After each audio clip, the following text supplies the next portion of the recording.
Como les comentaba, pues sí es muy, muy importante que nosotros veamos, analicemos, cuáles son los principales, por así decirlo, elementos acerca de lo que vimos de la Iglesia Oriental, que debieron por ahí haberlo leído, y justamente hoy vamos a hablar de las iglesias disidentes. A ver, ahí creo que me equivoqué del nombre, dejé el nombre de la sección pasada, ahora vamos a cambiarlo.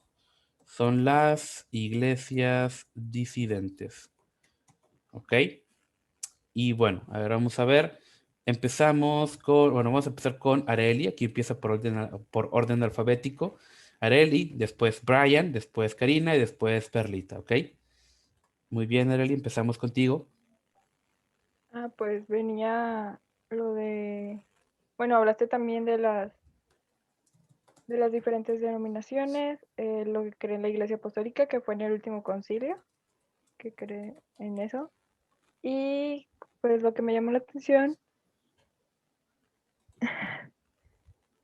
fue que Tiridates del libro, pues era como que un personaje igual que Constantino, como que muy, estoy aquí y estoy allá al mismo tiempo. Y pues creo que igual en los países, porque hablaba del siríaco, de que Siria fue un país en su momento muy evangélico, pero pues ahora ya lo que he visto es que es un país pues musulmán que condena el cristianismo con la pena de muerte.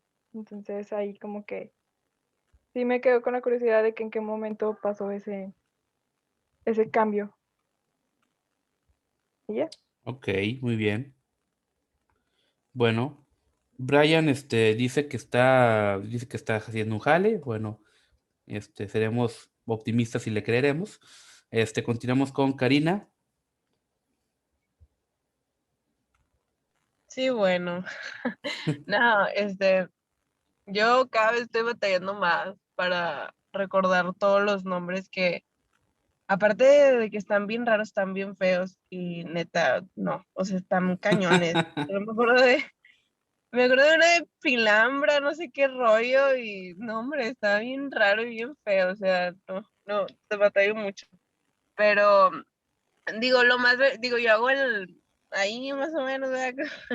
El medio análisis de qué puedo aprender de toda esa situación de la Iglesia Oriental. Y lo que puedo aprender es que, pues, todos los humanos quieren el poder y pues vale queso cuando hacen eso, ¿no?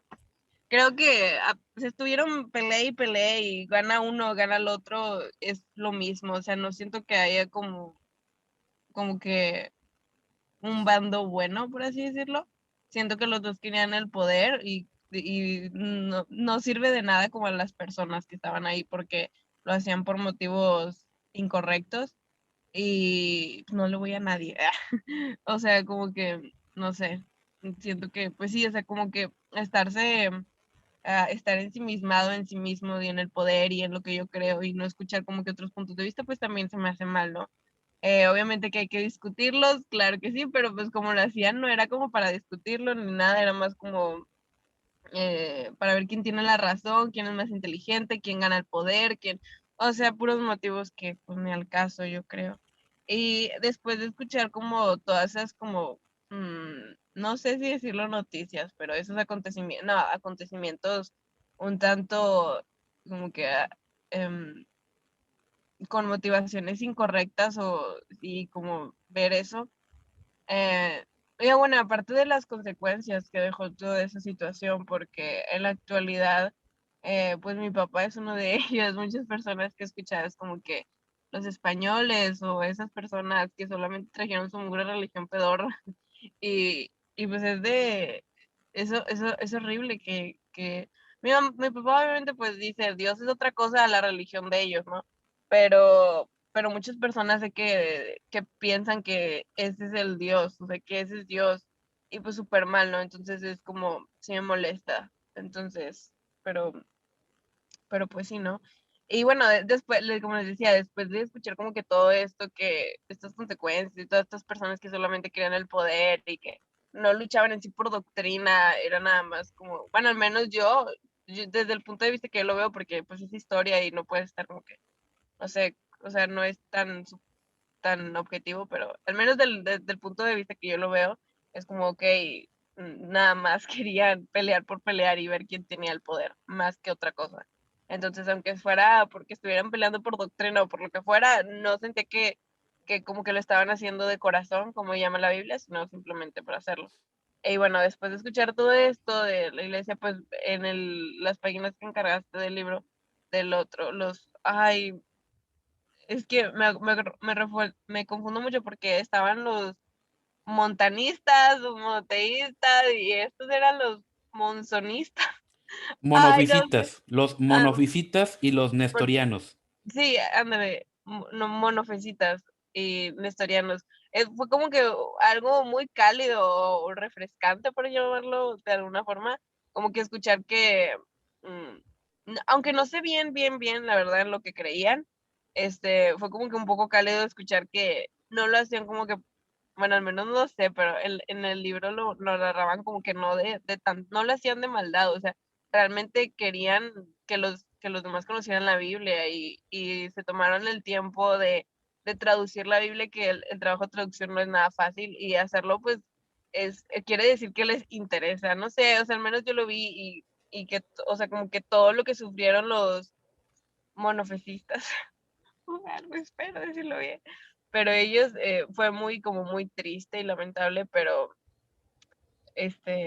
sí, o sea, no sé, aplaudo el esfuerzo que hicieron y la perseverancia de todos los, los años que estuvieron sufriendo por opresiones, por reyes, etcétera. Y de los nestorianos también, ¿no? O sea, también creo que los que sufrieron más fueron los monofesitas, pero digo, los nestorianos también, eh, fueron perseverantes los dos al seguir con su fe, ¿no? Y al esparcir el cristianismo a lugares que pues no, casi no se esparcen porque es el oriente y pues de allá casi no. O sea, sí, pero no tanto. Entonces, sí, no sé, eso es todo. Ok, muy bien. Sí, sí, de hecho, es parte de lo que vamos a ver o vamos a platicar ahorita, justamente las diferencias o los elementos por ahí que podemos rescatar de los movimientos y cómo surgieron. Pero pues antes de irnos de lleno a ese punto, vamos a escuchar a Perlita, vamos a ver qué nos tiene que decir. Pues honestamente, no que no leí, pero tenía mucho sueño y como que no comprendía lo que estaba leyendo. Pero lo que se me quedó, según yo, pues estaban, o sea, se estaban expandiendo, o sea, era como la doctrina de los cristianos nestorianos. Y bueno, lo que más me llamó la atención y que sí fue como que lo único que se me pudo quedar fue que, o sea, que llegaron como a China y que pues ahí tradujeron por primera vez la Biblia en su lengua. ¿Ya? Porque la verdad es que o sea, me revolvía mucho, pero porque tenía sueño. Ay, Perlita, puras tragedias contigo. Sí. Pues ahí les encargo que a la otra lean pues, con más tiempo, ¿verdad? Para que no les pesque el sueño. Y miren, vamos a ver, digo, sí, efectivamente, siendo una pequeña conclusión de lo que pasaba con la Iglesia Oriental, es cierto, y en parte también por eso en su momento surge la Reforma, porque si ustedes se fijan, y digo, ustedes lo leyeron y debieron haberlo leído, lo que estaba pasando en la Iglesia Oriental, más que defender o tratar de llegar a un entendimiento de un dogma, en este punto, o sea, realmente la pelea nada más era por poder y la pelea nada más era por ver quién tenía la razón. O sea, era una lucha de egos, prácticamente. De que no, yo defiendo que Cristo tiene dos naturalezas y que yo defiendo que nada más tiene una naturaleza y otra como que es ahí sobrepuesta y que esto y que aquello y que no sé qué. O sea, está bien, podemos filosofar acerca de esto, pero vaya, en su momento el apóstol Pablo, todas estas cuestiones cristológicas y todas estas cuestiones acerca de entender la naturaleza y las manifestaciones de Dios, él lo deja así, dice, mira, ¿sabes qué? Pues es que grande es el misterio de la piedad. O sea, Cristo fue manifestado en carne, fue llevado arriba a los cielos. O sea, está bien que tú quieras tratar de entenderlo, pero Pablo lo termina así. Realmente nunca lo vamos a tratar de entender en su totalidad. Entonces el decir que mi interpretación es correcta siendo que Pablo dijo que eso ya era un misterio y que nunca lo vamos a poder comprender en su totalidad, y que toda persona que no esté de acuerdo con mi interpretación es un hereje, si va a ir al infierno y demás, o sea, eso es atentar incluso en contra del mismo origen y mismo sentido de la palabra de Dios. Entonces, en su momento la Biblia no pone muchos requisitos, por así decirlo, para entender o para hablar acerca de estos temas. Simplemente dice, bueno, ¿creemos que Dios es uno? Sí. ¿Creemos que Jesucristo es Dios? Sí. ¿Creemos que la salvación solamente es por fe? También. O sea, ¿solamente Cristo es necesario? Sí, también solo Cristo es necesario. O sea, muchas cuestiones podemos tener diferencias y a lo mejor ya hasta los dos estamos equivocados. O sea, porque a la hora de tratar de entender a Dios, muchos trataron de encasillar a Dios como si fuera una persona. Muchos trataron de entender a Dios como entendían a los dioses paganos, y otros trataron de entender a Dios como lo entendía la filosofía pagana, la filosofía aristotélica. Que ojo, vaya, puedes tratar de racionalizarlo, pero a final de cuentas nunca vas a poder entenderlo en su totalidad. O sea, porque estás hablando de Dios, o sea, no estás hablando de una persona, no estás hablando de una filosofía, y al final de cuentas lo que Dios nos ha mostrado es lo que Él ha querido mostrarnos. Hay muchas cosas que no vamos a saber de Dios nunca. Y de hecho, incluso cuando estemos allá en la gloria, cuando estemos allá en el cielo, e incluso también va a haber cosas que no vamos a saber de Dios. Porque no es lo mismo nosotros que somos creación, que somos criaturas, a Dios que es el creador. O sea, aún cuando tengamos el cuerpo glorificado y estemos ya en el cielo y ya estemos en comunión con Dios y ya seamos libres, por así decirlo, de esta naturaleza de esta naturaleza pecaminosa, nunca vamos a poder entender a Dios en toda su extensión, y no es la razón de que lo hagamos. Entonces, todo ese tipo de cuestiones que pasaron en la Iglesia Oriental, debemos entenderla de que, bueno, eso nos sirve para aprender a qué punto podemos llegar si no, somos conscientes, si no somos cuidadosos de a quién estamos sirviendo y por qué lo estamos haciendo. O sea, si yo sirvo a Dios simplemente porque me quiero sentir intelectual o porque me quiero sentir superior, o porque quiero que Él me dé, por así decirlo, cierto nivel de estatus o ciertas bendiciones, pues realmente se pierde ahí completamente el sentido de ser cristiano. Entonces, por ese lado sí tenemos que ser muy cuidadosos y entender lo que pasa cuando en los excesos llegamos al nivel de que llegó la Iglesia Oriental. O sea, la Iglesia Oriental llegó a un nivel en el cual literalmente estaban peleando por todo. El emperador se empezaba a meter y en dado momento el emperador trató de reconciliarse con otros, pero las reconciliaciones del emperador no era, por así decirlo, ¿cómo se dice? El emperador no buscaba la verdad. Entonces, lo cierto es de que en ese punto, pues el emperador se metía nada más para asegurar el poderío del imperio. O sea, Siria y Egipto eran regiones muy poderosas y bueno, en cuanto al tema de recursos económicos y demás, entonces él trataba de ganárselos solamente por eso, solamente porque pues eran regiones de mucho poder, regiones de mucha importancia, no porque le importara la verdad. Entonces ahí vemos ese problema. Entonces, vamos a hacer lo siguiente. Bueno, vamos a leer aquí la declaración que dicen los obispos de Armenia al rey de Persia. Dice, de esta fe nadie nos podrá apartar. Haz lo que quieras. Si decides permitirnos el libre ejercicio de nuestra fe, nosotros no te dejaremos por ningún otro señor terreno, pero tampoco aceptaremos otro señor celestial, sino a Jesucristo, quien es el único Dios.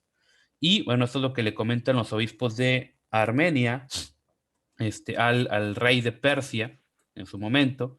Y ahorita vamos a platicar un poquito de ese tema. Y fíjense, vamos a ver las diferencias, porque recuerden que los bárbaros, los godos, los lombardos, los visigodos, los vándalos, todos ellos se convierten al arrianismo, ¿ok? Se convierten al arrianismo porque, a ver, se me cerró esta diapositiva, porque en su momento, pues ahora sí que ellos buscaban, por así decirlo, simple y sencillamente, pues quedar bien con el emperador en turno, ¿verdad? Entonces, cuando llegaba un emperador, usualmente recordemos que en el Oriente, después de las divisiones que se dan, que entre Constancio y bueno, todos los hijos de Constantino, pues ahora sí que en ese punto vemos un problema, y este problema es de que en Oriente principalmente tendieron al arianismo, ¿ok? Tendieron al arianismo porque los emperadores así eran, pues eran arrianos. Y lo eran por cuestiones políticas más que por convicciones reales, vaya, por así decirlo. Entonces, por ese lado, ahora sí que podemos decir de que, pues sí, los godos y los visigodos y demás se convierten al arrianismo porque, pues, era parte, por así decirlo, de la política imperial. Después, cuando ellos invaden el Imperio de Oriente, pues ahora sí, em, estos individuos, pues, defienden la fe arriana, pero llega un momento en el cual ellos conquistan el occidente, pero resulta que en el occidente, pues el occidente es niceno, o sea, aceptan el credo niceno. Entonces llegó un punto en el que poco a poco los bárbaros fueron adoptando las costumbres y las tradiciones de Occidente, ¿ok? Porque recordemos que los bárbaros ellos se consideraban parte del Imperio Romano, ellos no se consideraban invasores, ellos se consideraban parte del mismo. Y aquí se da este problema en el cual la Iglesia Oriental, cuando en Occidente se cae el poder romano, cuando cae el Imperio Romano como tal, ahí la Iglesia toma ese lugar y ahí surge el papado. Entonces, cuando alguien les diga, oye, es que el papado viene de San Pedro, mentira, el papado no surgió de ahí, el papado surgió con la caída de Roma, ¿ok? Ni siquiera con Constantino surgió el papado como tal.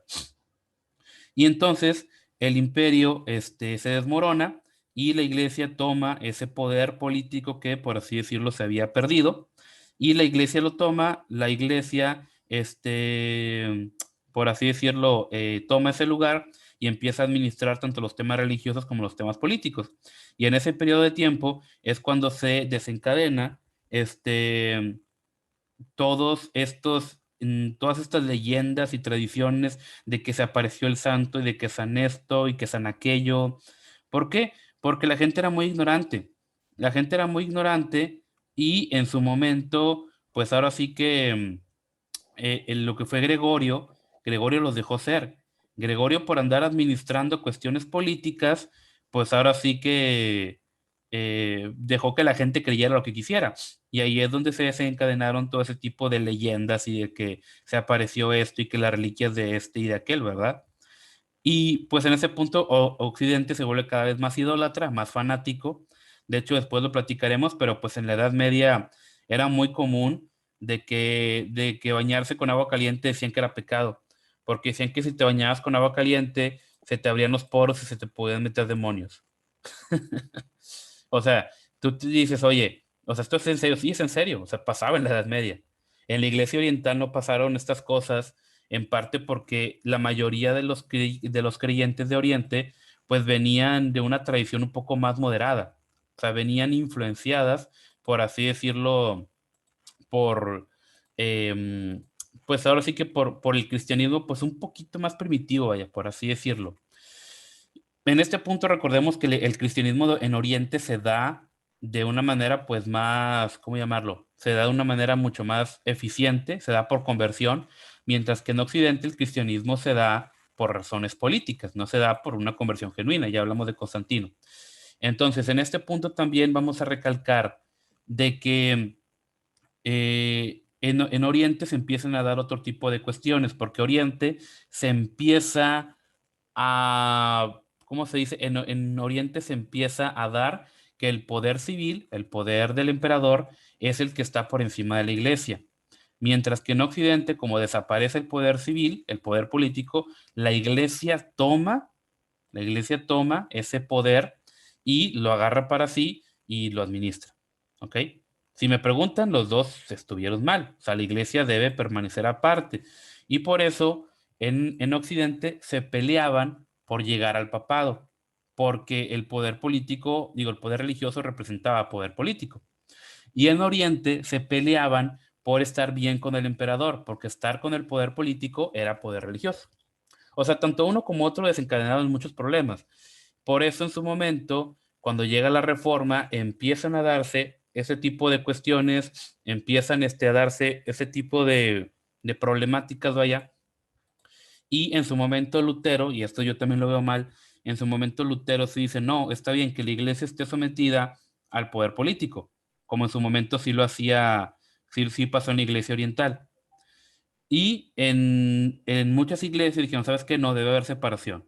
O sea, el poder político y el poder religioso deben estar aparte. Calvino era más o menos defensor de alguna de estas ideas y decían, bueno, como el poder político debe estar aparte del poder religioso, también el poder religioso puede castigar ciertos elementos, por así decirlo, que sean considerados nocivos en la cuestión religiosa, pero sin caer en los extremos. Es decir, el poder político puede castigar tal vez la blasfemia o puede castigar la apología del delito, cosas así, pero no puede castigar temas religiosos. Ya en su momento en Estados Unidos se da la completa expresión de la libertad religiosa y dicen, no, el poder político debe gobernar para todos, ya seas católico, cristiano, musulmán o judío, tú tienes que respetar el credo de los demás o tienes que respetar a la persona, por así decirlo, y el poder político debe gobernar para todos, porque todos somos vecinos. Esto es lo que decía este individuo. Ahora, cualquiera que quiera poner cuestiones religiosas por encima de los demás, ese sí hay que castigarlos. Hay que ser intolerante con los intolerantes. En su momento, fue una herencia que nos dejó la Reforma, la importancia de la libertad religiosa y que el poder político tiene que estar basado en la ley. O sea, la ley es la que debe estar por encima de todos. No importa si seas rico, pobre, blanco, negro, etcétera. Aunque, ojo, Estados Unidos tuvo el problema de la esclavitud. Pero de ahí viene esa idea de que si hoy no puede ser coherente porque tú hablas de que la ley debe ser igual para todos y estás discriminando racialmente. Entonces, ese es un concepto que viene de la Reforma, porque en la Iglesia Católica era muy común, y incluso aquí podemos ver estos sesgos, de que mientras tú seas un dirigente, mientras seas un obispo, seas sacerdote, tengas un poder, etcétera, la ley no aplica para ti o no aplica igual. En cambio, si eres un simple campesino o eres una persona de a pie, ahí sí, la ley sí aplica para ti, ¿verdad? Entonces, este tipo de elementos fue lo que desencadenó todo tipo de conflictos, todo tipo de problemas, que en su momento los reyes hacían lo que querían porque decían, no, pues que a mí me nombró Dios. Y como a mí me nombró Dios, yo tengo poder para hacer y deshacer, ¿verdad? Entonces, en su momento, miren, el cristianismo primitivo, incluso dicen por ahí que llega a la India de la mano del apóstol Tomás. Ojo, esto tiene sentido, tiene más o menos sentido, porque, vaya, en la India se da un cristianismo pues muy interesante, se empieza a dar un cristianismo que tiene muchos rasgos con el cristianismo oriental, pero que no compartía muchas cosas con el cristianismo propiamente dicho, oriental u occidental, ¿ok? Y de hecho, en su momento, bueno, ahorita India tiene una buena cantidad de cristianos, tiene alrededor de 28 millones de cristianos. Ojo, es poquito si lo comparamos con el resto de la población, es un 2% aproximadamente.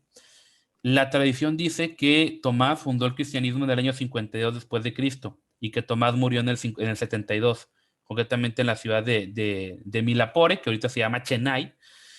Y lo cierto es de que el cristianismo en India, muchos aseguran de que pues es tan antiguo como el cristianismo mismo. El tema es de que el cristianismo en India no se dio, por así decirlo, no adoptó todas las ideas o todas las doctrinas de la iglesia occidental, porque esta iglesia dependía de Persia, ¿ok?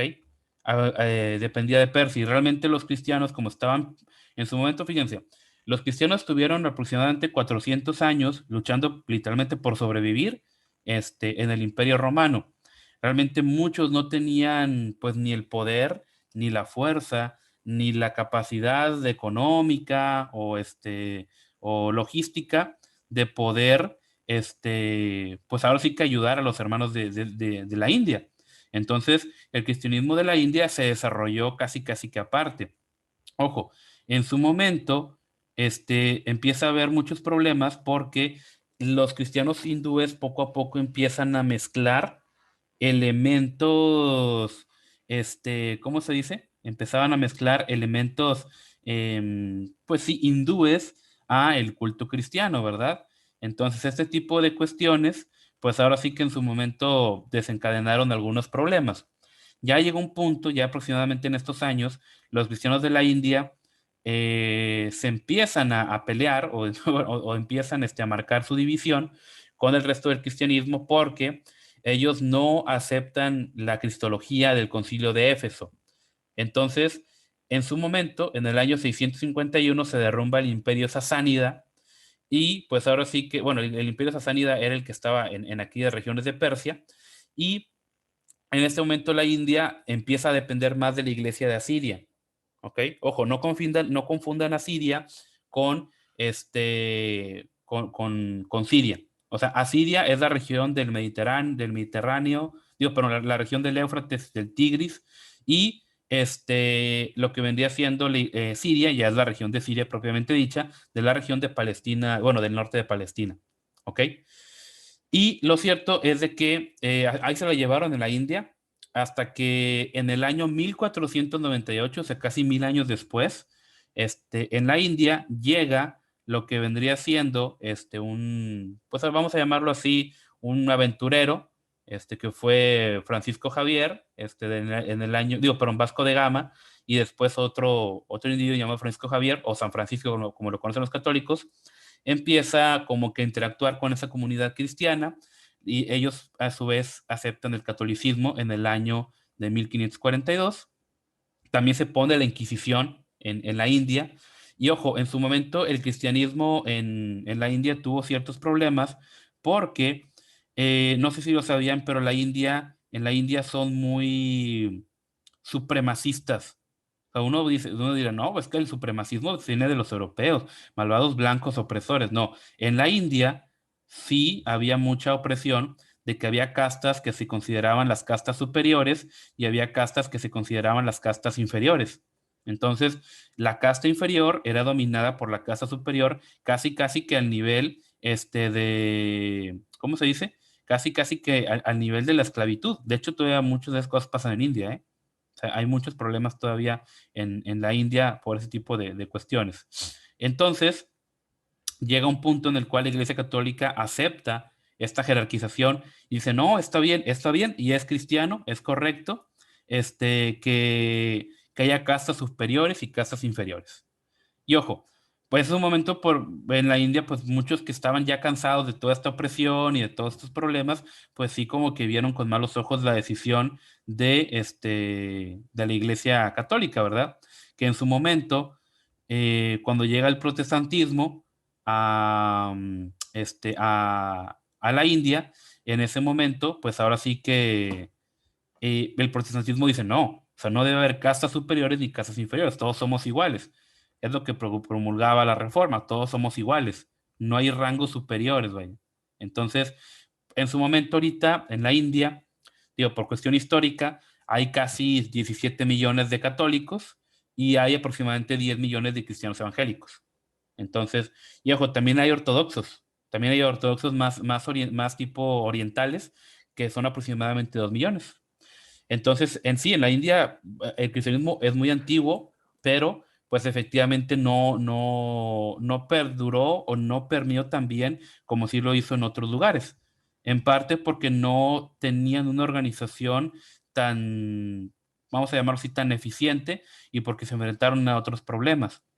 El cristianismo, como tuvo muchos adeptos en el Imperio Romano, llegó un momento en el cual el cristianismo necesitaba, bueno, más bien el Imperio Romano fue quien se valió del cristianismo, ¿eh? Porque mucha gente dice de que no, es que el cristianismo sin el Imperio Romano no hubiera sido nada, es que el cristianismo tuvo que depender del poder del imperio. Lo cierto es de que fue al revés. O sea, el Imperio Romano en tiempos de Constantino se estaba desmoronando, se estaba dividiendo, se estaba fragmentando por cuestiones religiosas y por cuestiones, por ahí decirlo, políticas, ¿verdad? Entonces, Constantino, al ver este problema, él empieza a ver de que, oye, ¿sabes qué? Necesitamos algo que una, necesitamos algo que sea el pegamento del imperio, porque antes el pegamento del imperio era el emperador, o sea, el emperador era el dios, y tú al adorar al emperador y al todos en conjunto adorar al emperador, pues ahora sí que, ¿cómo se dice? Pues todos eran uno, pero llega un punto en el cual esto ya deja de tener efecto. Deja de tener efecto y llega también un punto en el cual pues empieza a haber hasta 4 emperadores. O sea, bueno, 2 emperadores, 2 Augustos y 2 Césares, y en ese punto como que se empieza a perder esa cohesión del imperio. Entonces Constantino se da cuenta de que es necesario buscarse un pegamento nuevo. Entonces cuando él ve el cristianismo, y la verdad yo pienso que esa visión que él tuvo se la inventó, no creo yo que eso haya sido real, pero bueno, es una tradición, es una leyenda, no hay manera de probarla, entonces yo creo que es una invención, que no, que se le apareció ahí un símbolo y demás. Entonces, él dice, bueno, el cristianismo tiene el potencial de ser ese pegamento que yo estoy buscando. Entonces, con ese pegamento, Constantino adopta el cristianismo y por eso se desarrolla el cristianismo como tal en Europa, que fue un cristianismo en cierto punto autoritario, violento, que no fue fiel a sus raíces cristianas, porque vemos persecuciones contra los judíos, persecuciones contra personas que no buscaban, o no estaban de acuerdo, vaya, en la cosmovisión tradicional y demás. Entonces, por ese lado, ahora sí que, pues vemos que sí, hubo muchos problemas. Y en su momento vemos también que pues vaya, las peleas que hubo, incluso hubo matanzas, ¿eh? Incluso hubo matanzas, incluso hubo muerte. Ya lo vimos también en un momento de que un seguidor, bueno, de uno de los seguidores de un obispo rival, golpearon a otro y pues los golpes le provocaron la muerte. Ahí es cuando tú te preguntas, oye, eso es una idea o eso es un pensamiento completamente anticristiano, o cristianos quemando sinagogas de los judíos, ¿verdad? Entonces, vemos en ese punto que sí, o sea, efectivamente el cristianismo, y hoy lo he dicho muchas veces, los judíos tienen razones de sobra para desconfiar del mundo cristiano, porque dieron desde sobra razones por las cuales desconfiar. Entonces, por ese lado sí, esto nos sirve para aprender y esto nos sirve para entender que el poder político nunca debe estar del lado ni de la mano del poder religioso, ¿ok? Y esto Jesús en su momento dijo, ¿saben qué? Ustedes, mi reino no es de este mundo, o sea, prácticamente no busquen andar en el poder, no busquen tratar de implementar la fe a la fuerza. Por eso Jesús dijo, vayan por el mundo y prediquen. No les dijo, vayan por el mundo, impongan su cosmovisión a toda persona, aunque no esté de acuerdo, y el que no esté de acuerdo, mátenlo. O sea, eso es completamente anticristiano. Entonces, concretamente, vemos el punto de las principales diferencias de lo que vendría siendo el tema de las iglesias disidentes. Tenemos a la nestoriana. La nestoriana, ¿qué es lo que rechazaba? El concilio de Éfeso. ¿Ok? Y entonces, ¿qué es lo que creían ellos? Ellos creían que en Jesús hay dos naturalezas independientes, que Él tiene una naturaleza humana y tiene una naturaleza divina, y que ambas naturalezas se pueden separar. ¿Ok? Ellos tuvieron especial énfasis en Persia, y luego después hacia Arabia, China y llegaron hasta la India. Desgraciadamente, pues los nestorianos, en este punto, digo, vamos a ahorita hablar un poquito más acerca de ellos. Todavía hay nestorianos en nuestros días. Y por el otro lado tenemos a los monofisitas. Los monofisitas, ellos se niegan a aceptar el de Calcedonia, o sea, es decir, ellos dicen que Jesús solamente está presente en la naturaleza divina, pero no la humana. O sea, Jesús es un ser divino, a pesar de que está encarnado, es un ser divino, pero no tiene naturaleza humana, solamente es divino. Entonces ellos se hacen fuertes en Armenia, Etiopía, Egipto y Siria. De hecho, hasta hoy en día Etiopía sigue siendo monofisita. Está la iglesia copta. Justamente el copto es una evolución de los jeroglíficos egipcios. Es una como que evolución. Es el copto. Y ellos están ahorita en Egipto. Y los jacobinos, bueno, la iglesia jacobita, que ahorita está en Siria, que pues es fundada por el misionero de Jacobo Baradeo, y ahorita pues ellos están también en lo que es la parte siria, egipcia, etíope, ahí en el norte de África, ¿ok? Entonces, ahorita vamos a ver un mapa. A ver, alguien aquí comenta algo. El tema de la pena de muerte, bueno, sí, de hecho están peor. ¿qué postura debemos tomar de la pena? O sea, no los cristianos, sino los delitos, como piensas tú. ¿Son cristianos, o qué evolución tomaron? Ellos son cristianos, pero sus principales diferencias están en estas que vienen aquí en el cuadro. O sea, ellos creen, a ver, vamos a irnos más para atrás. Por un lado tenemos a los nestorianos, que creen que en Jesús hay dos naturalezas. Hay naturalezas que se pueden dividir, se pueden separar. Y hay algunos monofisitas, y los monofisitas que creen que en Cristo o en Jesús solamente está la naturaleza divina. Se parecen mucho a los ortodoxos, en su manera de liturgia, en su manera de pensar y demás, se parecen mucho a los ortodoxos. O sea, son muy ceremoniales, muy tradicionales en ese aspecto. Y tenemos, bueno, ahorita después podemos hablar del tema de la pena de muerte, pero primero vamos a terminar este punto. ¿Dónde se parten? Aquí, en el concilio de Éfeso, en esta parte de aquí salen los nestorianos. ¿Ok? Aquí salen los nestorianos. Después, en el de Calcedonia, aquí en el 451, salen los monofisitas. Del cristianismo primitivo salen dos ramas, que fue la rama católica y la rama ortodoxa oriental. ¿Sí? De la rama ortodoxa oriental vienen los ritos orientales u otras ramas, que en su momento con las conquistas de los musulmanes, la iglesia ortodoxa se fue cada vez más hacia el norte hasta llegar a Rusia. ¿Ok? Y tenemos del catolicismo romano, que del catolicismo romano salió lo que fueron los anglicanos, los protestantes y los restauracionistas, que ellos alegan que vienen del cristianismo primitivo, pero no hay pruebas. Y nosotros venimos del protestantismo, venimos si lo podemos como una primera línea así, venimos del ala protestante, o reformada, mejor dicho. Después de ahí, concretamente nosotros venimos de la parte, vamos a llamarlo así, calvinista. De los calvinistas surgen los metodistas, y del metodismo vamos a decir que de ahí vienen los movimientos de santidad, que lo veremos después, y que después esto desemboca en el movimiento pentecostal. O sea, en pocas palabras, podríamos decir que somos como la tercera generación de los reformados, nosotros como pentecostales. Podríamos decir que es una secta.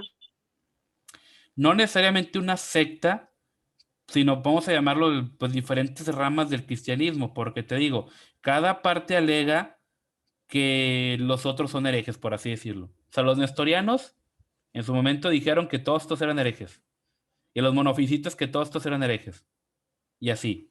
Los musulmanes dicen que somos infieles, los judíos dicen que somos también más o menos lo mismo. O sea, ¿qué es lo que podríamos decir o qué es lo que diferencia una secta? Una secta es aquella que pone por encima ritos por encima de la Biblia. Ritos por encima de la Biblia, o que pone otros libros u otras cuestiones que no son bíblicas. Por ejemplo, los mormones con el libro del Mormón, la perla del gran precio, y eso está por encima de la Biblia. Los testigos de Jehová, que ponen por encima a la Watchtower por encima de la Biblia. ¿Sí? E incluso si somos muy tradicionales en ese aspecto, hasta podríamos decir que la Iglesia Católica tiene rasgos de secta, porque la Iglesia Católica pone por encima las decisiones de los cardenales y las decisiones del Papa por encima de la Biblia. De hecho, mucha Yo una gente... vez escuché de Sujel Michelén, perdón, Ujú. que dijo que el cristianismo, el catolicismo era una secta, y dije, ay, Pues es pero que, es que te me digo, puse a si nos pensar, ponemos rigurosos, pues este, sí, sí, porque realmente ellos se apegan más a los dogmas que a la Biblia, en muchos casos. Incluso te digo que mucha gente dice, no, es que el mundo protestante está dividido en muchas ramas y el mundo católico es uno. Es mentira. ¿Ustedes sabían eso? Que incluso dentro de la Iglesia Católica hay sectas, o sea, hay divisiones, hay grupos. Por ejemplo, hay grupos que dicen, no, yo soy católico, pero yo no reconozco el Papa Juan XXIII. O yo me divido desde tal región o desde tal sección. Por ejemplo, desde que la O Iglesia Católica dejó de oficiar misas en latín, muchos dijeron, yo no estoy de acuerdo. Y son como que disidentes. Y hay muchos grupos también dentro de la Iglesia Católica, ¿eh? O sea, no podemos decir que son uno solo. De hecho, en la Iglesia Católica cada vez más se van hacia la parte liberal, a la teología liberal. O sea, es decir, ya ahorita sacerdotes, ya es muy raro encontrar que un sacerdote te diga de que Adán y Eva existieron, o de que Moisés escribió el Pentateuco. Ellos te dicen, no, el Pentateuco no lo escribió Moisés, lo escribieron los rabinos allá en Babilonia, en el exilio. Muchos te dicen, no, Adán y Eva no existieron, el Antiguo Testamento solo es una metáfora, la salida de Israel del Mar Rojo no existió, el arca de Noé no existió, y eso es lo que te dice mucha teología católica liberal. Pero también hay bandos más conservadores de la teología católica que dicen, no, es que eso sí es cierto. Y también dentro de la Iglesia Católica, por ejemplo, ahorita en Alemania y en Hungría, ya hay movimientos católicos pro LGBT de obispos y sacerdotes católicos que están oficiando misas para casar homosexuales. Esto, aunque el Papa diga que no está bien. De hecho, el Papa Francisco ha enfrentado mucha oposición porque metió a la Pachamama al Vaticano y metió a Moloch, al ídolo de los cananeos, lo metió ahí al Vaticano. ¿Ok? Entonces, te digo, incluso dentro de la Iglesia Católica hay muchas sectas. Entonces, que alguien me diga, no, es que somos uno, no es cierto, no son uno. Y de hecho, todo lo que yo he leído acerca de esto no viene ni de evangélicos, viene de los mismos católicos que han estudiado este tema. O sea, ¿qué les gusta? Hace como un mes se murió uno de los teólogos católicos más influyentes, que fue Hans Küng. Y Hans Küng, él hacía unas críticas tremendas a la Iglesia Católica. Y estaba dentro, y él era bien amigo de Joseph de Ratzinger, mejor conocido como el Papa Benedicto XVI. Incluso Ratzinger sabía de todas esas divisiones y en su momento trató de manejarlas, pero no pudo. Y de hecho, en su momento, Ratzinger, cuando él hace un estudio acerca de los hermanos de Jesús o acerca de Jesús, pues ahora sí que él omite el tema de los hermanos de Jesús porque él sabe que hay suficientes razones históricas para afirmar que Jesús sí tuvo hermanos biológicos. O sea, entonces, les digo, incluso dentro de la teología católica tenemos el tema del Concilio de Trento, tenemos el Concilio Vaticano II, o sea, tenemos muchas divisiones y segmentaciones que hay dentro de también. Y de hecho, en su momento alguien dijo, ¿el catolicismo será espiritual o no será? O sea, haciendo referencia a de que pues, el catolicismo estaba quedando atrás, estaba quedando en vamos a llamarlo así, en un estancamiento espiritual y teológico en muchos aspectos, ¿verdad? Por eso muchos se están yendo a la parte de la teología más liberal. O sea, bueno, aunque también los luteranos también ya están yendo mucho a la parte liberal. Entonces, por ese lado podemos ver que siempre ha habido segmentaciones y siempre ha habido divisiones. Así que quien diga, no, es que siempre fue una iglesia, no es cierto, nunca fue una sola como tal. Por eso nosotros hacemos referencia a la iglesia invisible. O sea, a esa iglesia invisible que está en muchas denominaciones, en muchas ramas, y que pues al final de cuentas son los seguidores de Cristo. Porque incluso si te fijas en el Nuevo Testamento vemos cómo ya también se empiezan a ver divisiones de la iglesia de Jerusalén con la iglesia o las iglesias gentiles. Desde ahí ya se empiezan a ver divisiones. ¿Ok?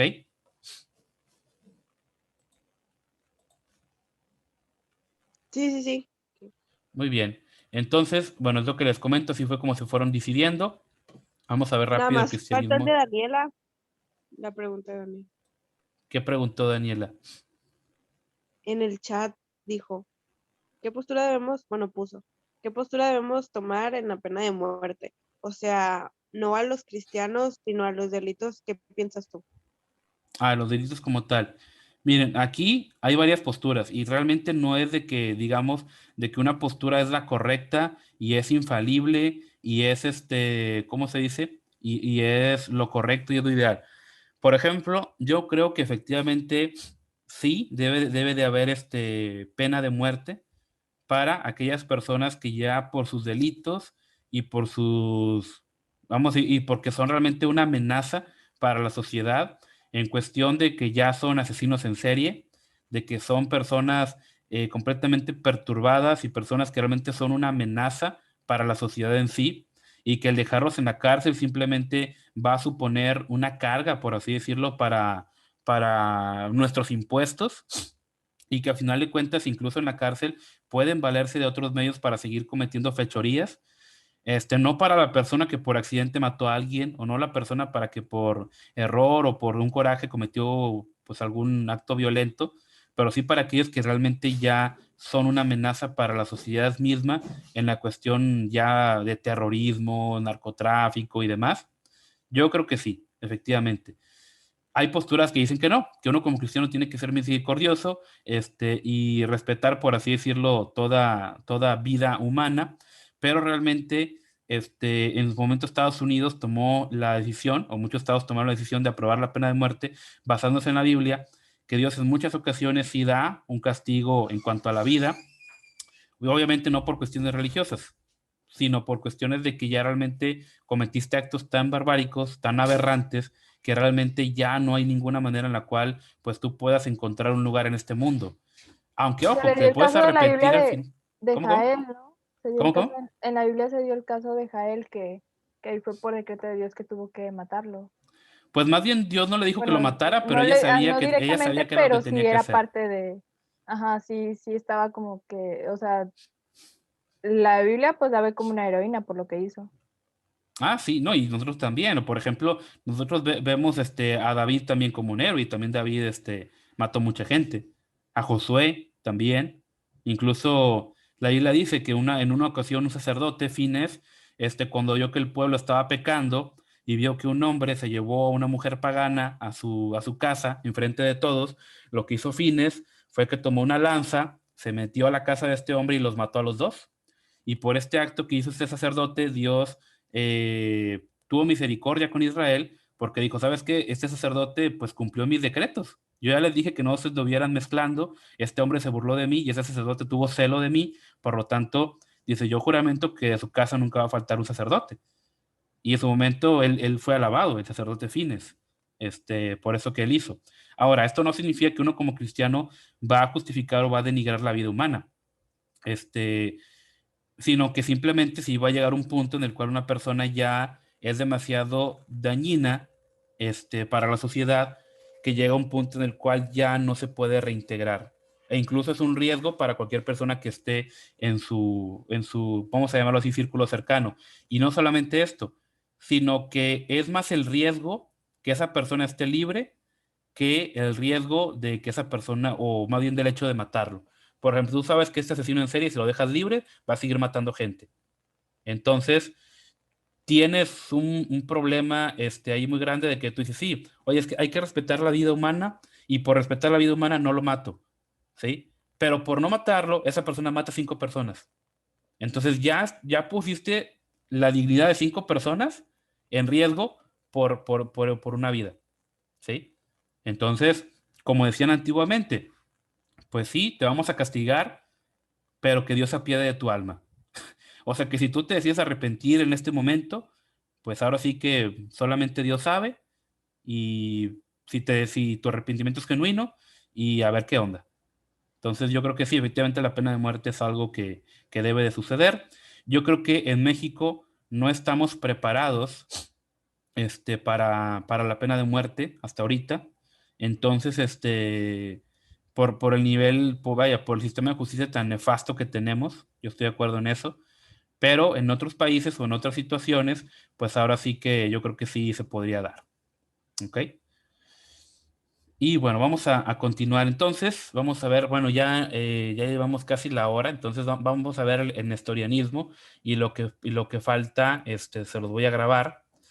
Y bueno, lo cierto es de que, pues les comento, pasa esa situación, que el cristianismo llega al imperio persa. Y ojo, muchos aseguran que el cristianismo persa llegó, a Persia llegó por la iglesia de Jerusalén, ¿ok? Porque muchos argumentan o muchos dicen de que, ¿cómo se dice?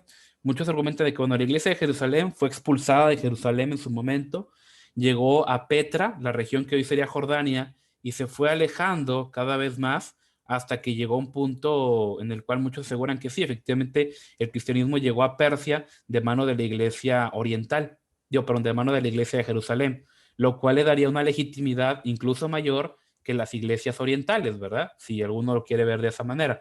Lo cierto es que el cristianismo nunca se basó en una autoridad heredada, sea, el cristianismo nunca dijo, mira, Pedro es papa, incluso Pablo en su momento nunca dijo, miren, yo vengo a predicarles porque yo le pedí permiso a Pedro y él es el papa, etcétera y demás. No, la verdad es de que no fue así, ¿ok? La verdad es que no fue así. Realmente Pablo, cuando él apela a su ministerio, Pablo lo hace aduciendo al Espíritu Santo. Dice, mira, el Espíritu Santo me llamó y yo voy a, pues, proseguir porque fue el Espíritu Santo quien me llamó. O sea, no, ¿cómo se dice? Nunca hubo esa, vamos a llamarlo así, esa autoridad heredada, sino que todo en su momento se dio por el Espíritu Santo, ¿verdad? Que después esto se perdió cuando la iglesia se empezó a mundanizar cada vez más. Entonces sí, la iglesia llega a Persia y lo cierto es de que, pues ahora sí que el imperio persa no se hizo cristiano, como sí lo hizo el romano, y pues muchos creen o muchos dicen que tal vez esta es la razón por la cual pues no tenemos muchos datos acerca de la fe cristiana en el imperio persa, ¿ok? Ojo, ahorita, en este momento, mientras estamos aquí platicando, hay mucha información del cristianismo persa en monasterios iraquíes, iraníes y demás, que no se han analizado, que no se han llevado, por así decirlo, a cabo. ¿Ok? Entonces, ahora sí que pues por ese lado, tal vez hay historias tan grandes, tan conmovedoras, que no nos han llegado hasta nuestros días, de los cristianos persas, y pero que efectivamente pues sí se dieron en aquel tiempo. ¿Ok?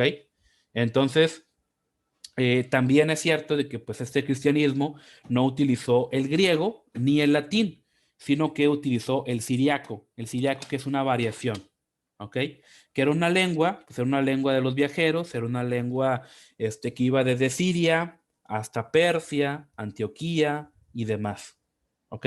Entonces el siriaco fue muy importante para promover el evangelio, que ojo, esto es muy importante porque actualmente nosotros, aparte de la problemática que tenemos, aparte de la problemática que tenemos, bueno, de los idiomas que hay, de que tenemos textos en griego, en latín y otros idiomas de la Biblia, es muy interesante porque todavía conservamos textos en siriaco, ¿ok?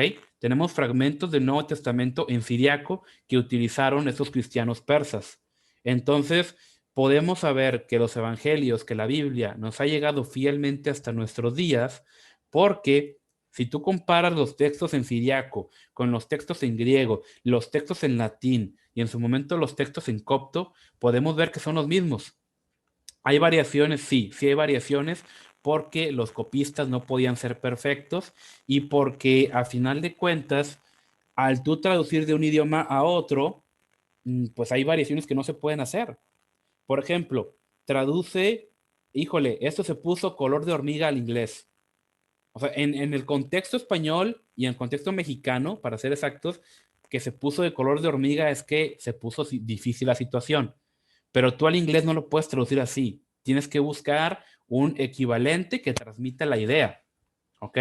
Entonces, cuando tú traduces de un idioma a otro, se pierde riqueza literaria, pero la esencia se conserva. ¿Ok?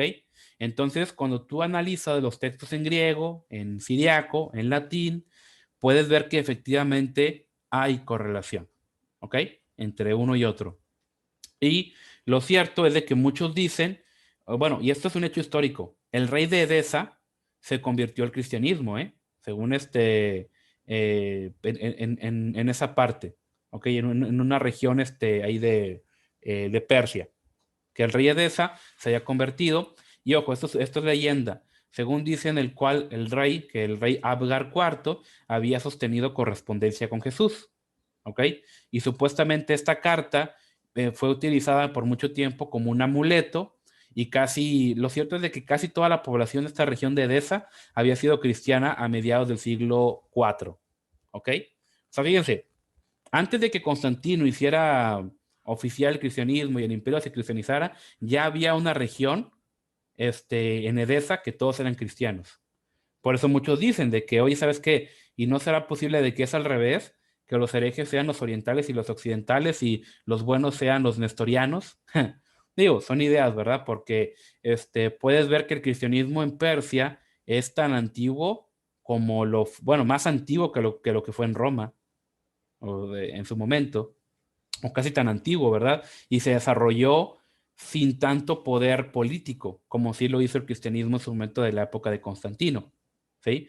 De hecho, el cristianismo llegó a tanto que el nombre de Cristo llegó a ser venerado, llegó a haber cristianos en regiones bien remotas como en las montañas de Turquestán, ¿ok? Lo que antes, bueno, lo que hoy sería el mundo árabe. Entonces, y lo cierto es de que esto se dio con mucho sacrificio, con mucha sangre, la realidad. Porque los sasánidas eran la dinastía que gobernaba, por así decirlo, Persia, y combatían al cristianismo. ¿Por qué?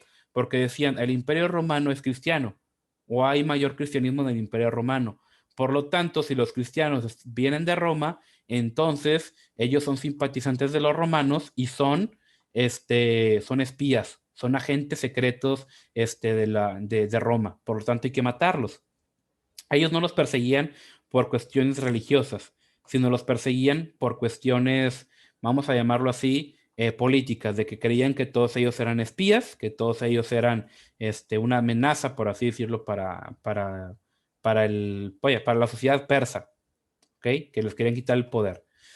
Entonces, en este punto, lo que pasa es de que los obispos, en el año 410, se dividen de concreto, oye, a poco, porque había correspondencia y había comunicación, pero no estaban unidos, a la iglesia, vamos a llamarlo así, del Imperio Romano. Entonces, en el año 410, dicen, ¿saben qué? Nosotros no tenemos parte con Constantinopla, no dependemos de ellos, no somos de ellos. Entonces, vamos a decir que nuestro patriarca, Cestifón, es el bueno aquí, ¿ok? Entonces en el año 410 se separan. Entonces, quien te diga, no, es que la iglesia tenía papas, no es cierto, la iglesia no tenía papas antes. Aquí podemos ver cómo la iglesia de Persa, que era tan antigua como las otras iglesias, nunca estuvo unida al resto del cristianismo. Nunca estuvo unida al cristianismo dentro del Imperio Romano y en su momento se separa, ¿sí? Porque dice, oye, sí, somos cristianos, pero no estamos unidos al poder político. Entonces, no tenemos por qué tener parte ni suerte con Roma, más sabiendo que nos está trayendo tantos problemas aquí. ¿Ok?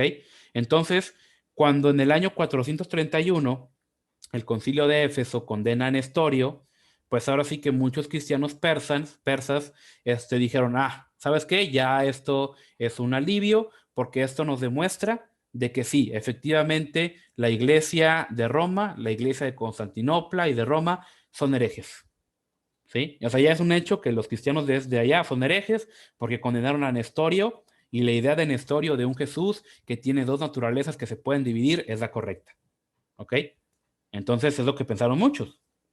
Entonces, ¿por qué? Porque la iglesia persa siempre había tenido contacto estrecho con Antioquía, porque recuerden que el cristianismo gentil, bueno, el cristianismo en sí, porque ya siendo incluso todavía judío, el cristianismo tiene como que su boom o su base en Antioquía.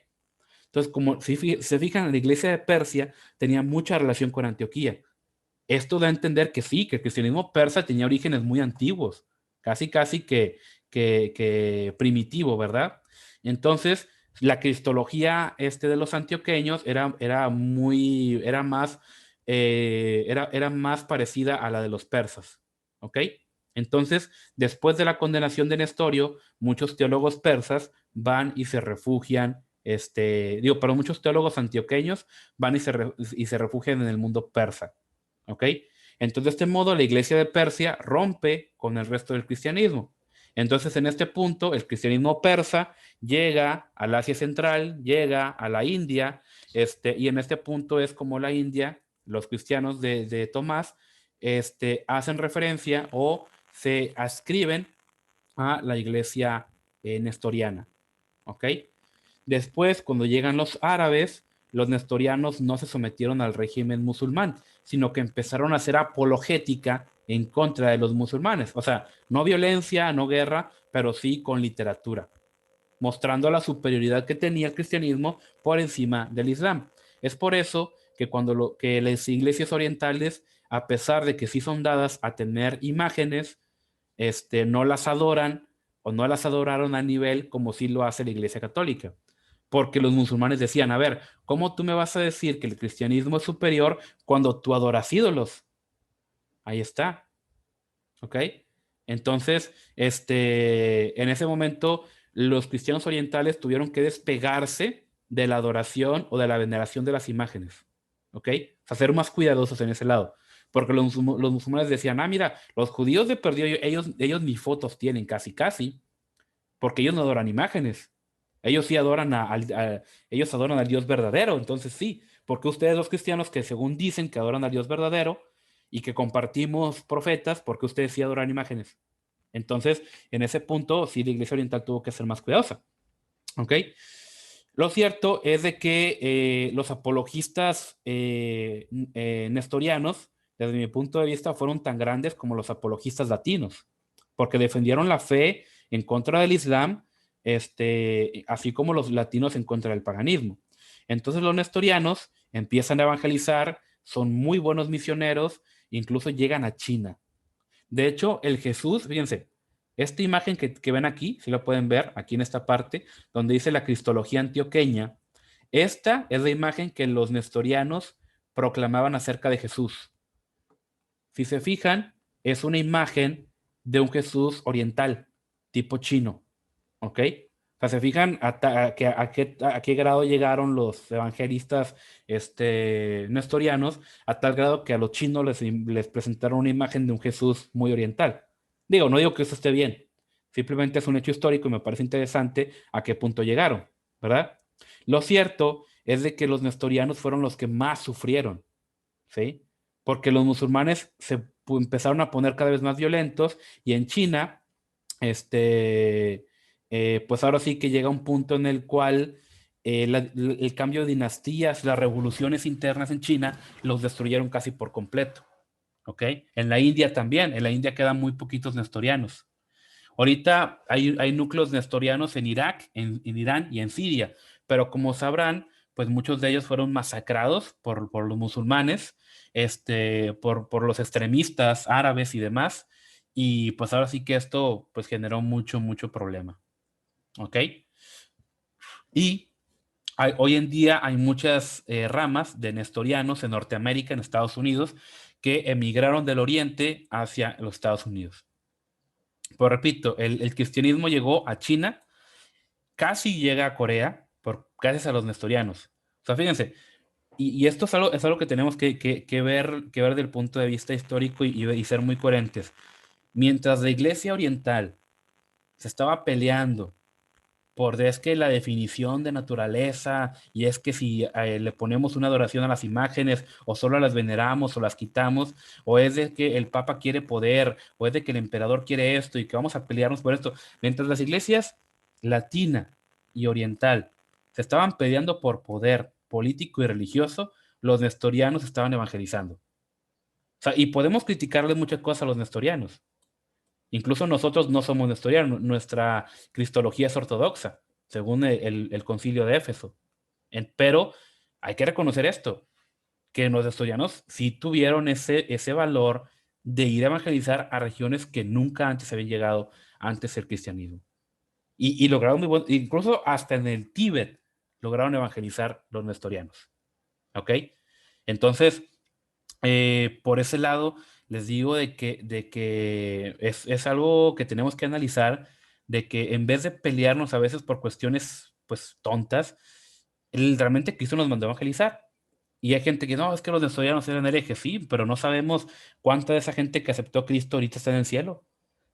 Y a lo mejor cuando estemos allá en el cielo, allá vamos a ver a Nestorio y a lo mejor allá vamos a ver a cristianos tibetanos y turquestanos, que hoy es parte de Mongolia, de Afganistán y todos esos lugares, y que se convirtieron gracias a los nestorianos. ¿Sí? Entonces, ¿por qué? Porque la salvación no la da el dogma. Repito, podemos tener ciertas diferencias, pero en lo fundamental, en muchos casos, sí somos lo mismo. ¿Ok? Obviamente los gnósticos, los docetistas, esos sí están bien locos, ¿verdad? Esos sí, obviamente no tienen idea. Fíjense, aquí les quiero mostrar este mapa. Fíjense a qué nivel llegaron los nestorianos. O sea, los nestorianos empezaron en Siria y llegaron a muchas partes del mundo árabe Incluso, fíjense hasta dónde llegaron, o sea, empezaron a impactar y empezaron a llegar a toda esta parte de lo que hoy es Irán, a los persas, a el Turquestán, a toda esta región de China. Les digo, hasta acá llegaron casi a Corea. Les faltó poquito para llegar a Japón, ¿sí? Llegaron aquí a Indonesia también, a la India, en esta parte. O sea, fíjense el mundo cómo está, a dónde llegaron los nestorianos y a dónde llegó la Iglesia Oriental. La Iglesia Oriental se quedó aquí y en su momento los musulmanes se la comieron casi toda y tuvieron que emigrar acá al norte. En Europa el cristianismo llegó más que nada porque los godos ya eran cristianos, entre comillas, ¿sí? Pero fíjense el impacto de los nestorianos, sin poder del imperio, sin recursos, perseguidos, emproblemados, y los demás cristianos llamándolos herejes, fíjense a dónde llegaron los nestorianos. O sea, esto es algo que muchas veces la cristiandad ignora, pero sí es un hecho sobre el cual tenemos que reflexionar. Y fíjense cómo están ahorita los nestorianos. Vamos a ver también hasta dónde llegaron. Así es como están ahorita. O sea, de todo esto, aquí hay iglesias nestorianas, aquí hay sedes, todavía tenemos algunas sedes, incluso en China. En Japón también tenemos algunos descubrimientos. Ahorita no hay nestorianos en Japón ni en Corea del Sur, pero sí hay restos, sí hay ruinas que nos indican de que aquí hubo.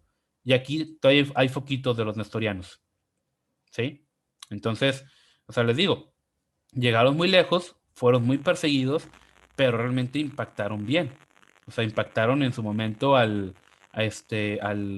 mundo oriental, que tal vez con mayor tenacidad o con mayor apoyo, con mayor, vamos a llamarlo así, cobertura, pudieron haber hecho mucho más.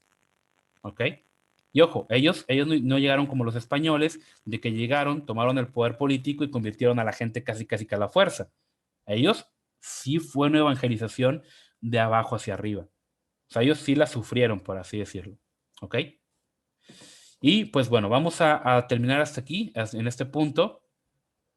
Vamos a terminar aquí. Vamos a ver después a los monofisitas, tanto de Etiopía como de Egipto.